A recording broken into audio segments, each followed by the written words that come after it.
আমার বন্ধুরা বিয়ের পর ঘুরতে যাচ্ছে থাইল্যান্ড, ভিয়েতনাম, সিমলা, কুলু মানালি, কেরল, আন্দামান নিকোবর দ্বীপপুঞ্জ। আর যাদের বাজেট একটু কম তারা ঘুরতে যাচ্ছে দার্জিলিং, পুরী, মন্দারমণি।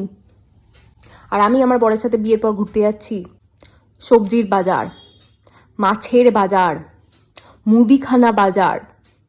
মানে আমি ভগবানের কাছে একটাই কথা বলতে চাই ভগবানকে, যে আমি এতটাই খারাপ, এতটাই জঘন্য।